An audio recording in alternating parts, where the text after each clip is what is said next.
Now, let's get into my guest today, Daniel Kojo Soboh. Popularly just called Kojo Soboh. He is a Ghanaian businessman, event manager, the founder of Emmy Africa and Carbon AV. Now, let's talk about the fact that he is Ghanaian. And as we know, Ghana is home to many important things on the continent of Africa, from its vibrant kente fabrics to tourism attractions, rich, vibrant culture, the highly contested Ghana Jollof, musical exports as well. And over the years, there's been growing demand from the creative class to be offered their rightful place on the economic growth ladder, not just within Africa, but globally. Now, of course, this requires a lot of investment in the creative industry and also exporting that creative juice, as I love to call it. Well, joining me on the show to explore the themes around the creativity and everything he's up to, Kojo Daniel Soboh, one of the Gold Coast, like they say, one of the people amplifying the voices, right? Is it right to say that? Yeah, it's fine. So what's the one thing you love most about being in Lagos? I love the energy here. I love that Lagosians are just full of energy. And it just gives me a pump, you know. I just love it here. I don't stay here for long. So if I'm here for like a week, it's just fun. So when you say energy now, the thing is, Lagos energy could be a lot of things. It could be the heat sometimes, it could be the noise, it could be the traffic, it could be the food, it could be the nightlife. So because you are, a lifestyle person, right. So what part of the Lagos energy really stands out to you? Because I'm not here for the lifestyle, right. for the nightlife, right. But am I here for the food, the right. good restaurants, the right. fine dining? Yes, I am. So what part of it stands out to you? Well, I think Lagosians are driven, like Nigerians are generally driven. And so when I'm doing anything here, like last year, I organized my first event in Lagos. And I liked the energy, the enthusiasm, how the people that I work with, the way they work, it just blew my mind. And if you hang out with people, it's just the drive. The drive is just something, because I'm also a very driven person. So it just works for me. What do you think the reason for that drive is? What do you think the reason why people here are so driven I is? think it's just maybe it's the numbers, and you have to be driven, or you have to be something else to survive. You get what I mean? Because little opportunities, but so many people. And so if you have to make it in Lagos, or you have to make it in Nigeria, you have to be, on top of your game. So I think that is it. Well, I've often heard people say things like, you rightly mentioned, there's a huge population in Lagos, right? And very few opportunities. Whereas with Ghana, there's not many people, but they're not as loud, but there are just as many opportunities. So would you agree to say the only difference between the creative space in Lagos and in Ghana is that Ghanaians just have a certain level of subtlety that Lagosians cannot relate with? Yeah, I think that we are very calm. Yeah. You're like water, but compared to the Nigerians are, I wouldn't say Ghanaians are not go-getters, but Nigerians, like if the Nigerians set their eyes on something, they're going to get it. I was in class with a Nigerian, and Dotun would ask the questions that the Ghanaian would not ask. Dotun, you guys are not. Cool FM. No, my friend was called Dotun. Friend. Okay. And the Dotun, the questions that we wanted to ask, nobody would give it to Dotun. Dotun was courageous, was confident, would ask the questions that nobody else would ask. So that is the Nigerian. Courageous, confident, and I like that. Do you think, in a way, that's part of the reasons why every time we think of the entertainment space, because it's been like a long-running argument between Ghana, South Africa, and Nigeria, where people even go as much as saying, but Ghanaians produce entertainment. South Africans are entertainers as well. But why is there such a huge focus on Nigerians? Do you think that's another reason why? Because in a way, that would just mean that we're just loud. As opposed to being loud, quality over quantity is another thing to speak of. Right. So is it about the loudness, or is it about the actual produce that is coming out, the amount of investment that goes into our creative economy, whether it's private or it is, from the public, or it's a government funding, the amount of investment that goes into our own creative economy? Do you think that's part of the reasons why? So it's now quality over just quantity? Well, I think that it will be about three things that's working for Nigeria. I think the first of all is character. The Nigerian is a risk taker. the Nigerian will go to places that a Ghanaian or a South African or any other person from around Africa wouldn't go. So, and the Nigerian will take the risk to be successful, and that's why they are wildly successful. Because where anybody else wouldn't go, a Nigerian would go. So if somebody told me that if you go to a country and you don't find a Nigerian, run. Because there are no opportunities in that country. Secondly, I think that your population also helps. You know, if you do anything and people like it, you can imagine how many people are going to go for it. Thirdly is investment. I think that your people are getting it here. Your businessmen are getting it here, and so they're investing in the creative arts. I don't know about the government, but I know that the private sector are investing in the talent here, and so they are going places. Because for a talent to reach where the Nigerians are reaching now, the levels the Nigerian artists are reaching now, it requires a lot of investment. And I know that they have the backing of some, resourceful people from here and from abroad. You know, this then makes me wonder what's the creative space in Ghana like? Because there must be something to it. No, the Ghanaian creative industry is doing well. Okay. What we lack is the kind of investment that the Nigerians are getting. How so? For instance, for you to get to the level of Burna Boy, for you to get to the level of Wizkid, shoot the kind of videos that they shoot, or even enter some of the rooms that they enter, it requires a lot of investment. It does. If you get the kind of producers that produce the songs, because sometimes you take the album and you look at the names, the producers on the album, that is a lot of money. And if you have those kind of people on your album, working on your album, then you know the conversation is different. But then again, wouldn't you say Burna Boy is just like the 1%? Because the Nigerian music scene, in fact, just yesterday, Davido was having a conversation around the big three, where he basically alluded to excluding himself. Right. And the big three being Davido, Burna Boy, Wizkid when it comes to music. But if we're looking at it as a Nigerian, there's so many artists here. Yeah. There are too many. Yeah. There's Flavor doing his own thing over there, going to London, Yeah. selling out arenas. And that's why There's yours is like, you guys are building an industry. Because now you can count about 100 artists who are doing different things and who are all doing well. Yeah. Whose music, I mean, you can talk of Fireboy, you can talk of Ashake. Precisely. You get what I mean? And these guys are still working with the big producers. That's what I'm talking about. But who's investing? Like, who is the investor? Yeah, somebody must be investing. And that person must be a Nigerian. That's what I'm saying. Because the kind of things these guys are doing is mind-boggling. And I think that Ghanaians are equally talented. Yeah. But we don't have that kind of investment. But that's what I want to understand. I don't think it's a matter of someone just saying, oh, you know what, I don't, because there are Ghanaian artists that I absolutely love. I love like Efia. Sarkodie. I recently had Efia on the show as well. Right. I think she sings beautifully. But you know, Efia is one of my favorites. There's this lady who passed. Ebony Pondes. Ebony, right? Ebony. Poison. Ebony would have shut down. Yeah. Yeah. Ebony was one an of the biggest. amazing artist. Yeah, but it brings me to the point of risk.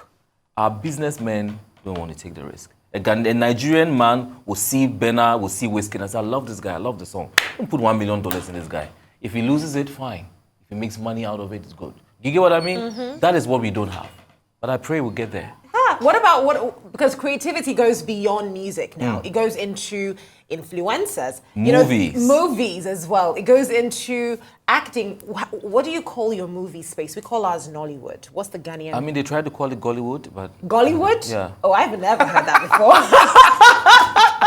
I have not heard that before. Gollywood. Yeah, Gollywood. But what's the movie space in Ghana saying? There's so many festivals that happen within Africa. Right. Again, I am an African woman. I'm Nigerian. I'm Igbo. But I would really love to see, other countries on global maps as well as Nigeria. So what's the movie space like in Ghana? I think that we used to be one of the biggest movie producers on the continent. And Jackie I think that even Nigerians were looking up to us at a point. But you guys have the ability of looking at us. And it's not just movies. You look at us, you see these guys are doing well, you come in, you start collaborating with us, and before you know it, you just take over, you run, and we don't even see your back. That is how it happens with music. I mean, we started music. You know, most of your top musicians at one point were in Ghana. Yeah. Walking our streets, you know, doing stuff with that, and before you know it, they are number one in the world. And our guys are still, you know, it's something. You guys have something. You guys have something. You are intentional, and I don't know, and that's why I love coming here. No, but now and please, for the love of God, do not say the jollof. But what is it about Ghana that you would then say, okay, you know what? When it comes to this font, you can't beat it in it. You can't beat us with hospitality. You can't beat us with calmness. I mean, Nigerians holiday in Ghana. I agree. So if you want to relax, get chill. There's a shea butter place you guys have in Ghana. Yeah. What's it called again? I don't remember. But it's like they produce I want to do like a whole documentary. I mean, Ghana is beautiful. You have beautiful people, beautiful food, beautiful everything in Ghana. But expensive. I just want real estate. Ghanaians to be more, you know, risk takers. I think that's what, I mean, across board, especially with our business people, and you know, and do things that are Nigerian private business individuals are doing to well, support the you're creative finding industry. a way to merge both industries now. You're bringing in Emmy Africa, and I have to just say, this is such a beautiful, well-produced work. Yeah. Now, if there's one thing I would tell you, you are in the center of excellence, and we're big on excellent work. So talk to me about Emmy Africa, the awards, the magazine. It's EMY. Yes, correct? EMY, yeah. Okay. So thank you for organizing premium, premiumness, because the EMY brand is synonymous to premium. Yeah. Everything we do or touch is premium. We believe that Africa should be sold at that level. So the brand celebrates African excellence. Okay. You know, and we also project positive masculinity as well as part of the branch of the event. And we have the awards and we have the magazine as well. The awards happens annually. The magazine is a quarterly publication, so every quarter we have one issue.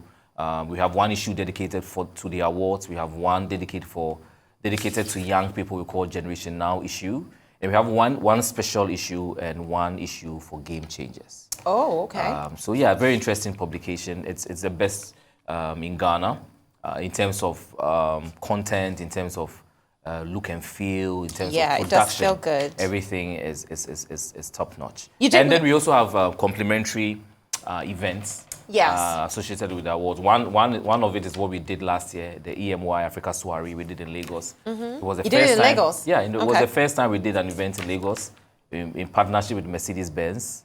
We did it at the Mercedes-Benz showroom, and it was shut down. We shut Lagos down. We had all the big names you can think of. And we are working on the second edition, and it's one of the reasons why I'm in Lagos. So you should watch out. I already told you we are putting you on the guest list. So start getting your outfit ready. Yeah. I really love him. Yeah. Adjetanan. Yes. I love him. I think he's a fantastic actor. He In a is. way, he kind of reminds me of Jimmy Jean-Louis. Yeah. Very calm. Right? But when he gets in front of a camera, he's a Here's different something kind of else. person. Exactly. That's the vibe he gives me. Yeah. Now, masculinity is a huge part of your brand. Yes. Pushing positive masculinity. Yeah. And it's interesting you'd say that, because when people talk about masculinity, they just talk about masculinity. Yeah. You know, Yeah. positive, negative. Yeah. It's just masculinity. Yeah. So what was it that drove you towards coining that, you know, you want to push? What is positive masculinity? Let me put it that way. I think that a positive masculinity is basically a man who has respect for himself and for others. So if you have respect for yourself, you dress well, you treat others right, you have respect for women, you know. So all those things falls under what a positive masculine man should be.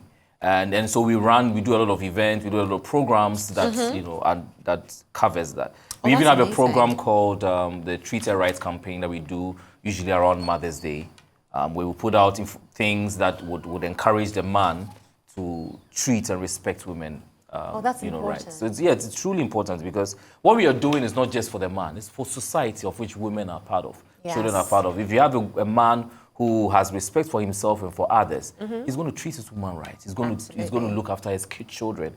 he's going to take care of his, his business. Well, women are going to get opportunities at work as they're supposed to get. And so we are actually doing this for women.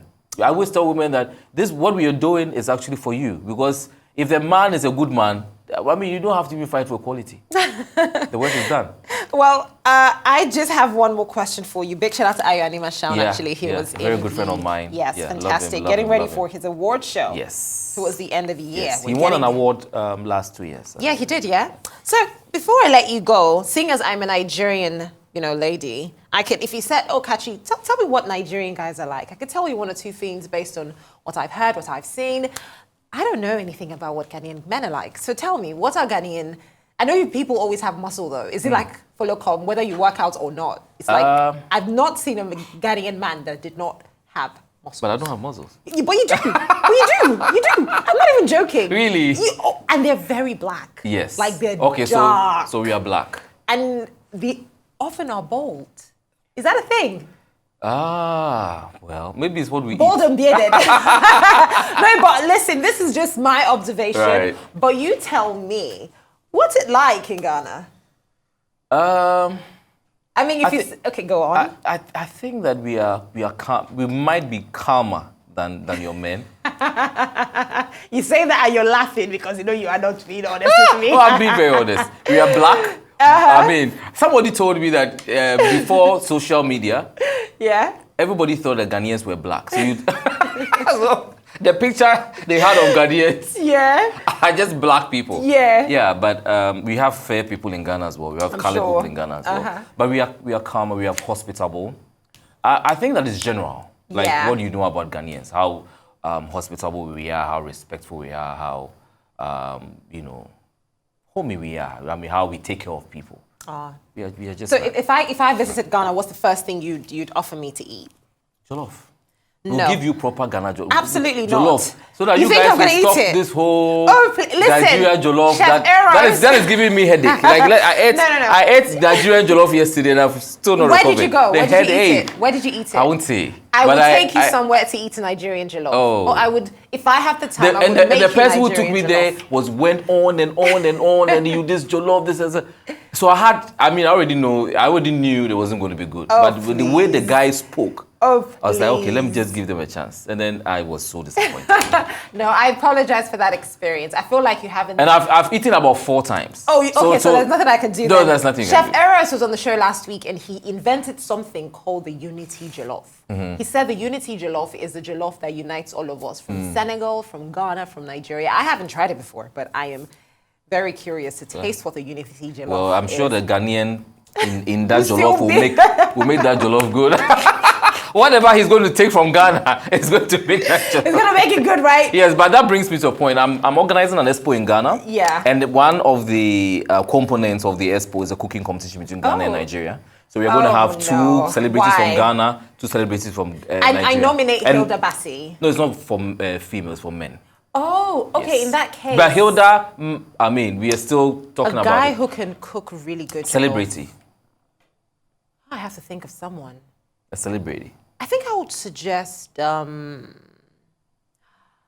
has to be a celebrity? Yeah. Okay, Chef Freggs. He's a No, chef. we don't want a chef. You don't want a chef? No. Well, I mean, our Kole chefs- Remy always posts videos of himself cooking. So Let's hope that he can actually cook. He is under consideration. Under consideration, right? Well, you better not fall our hand, Kole Remy, because now we have talked about you. Well, thank you so much, Kojo, for joining me on the show today. And thank you for sharing your knowledge on Ghana with me.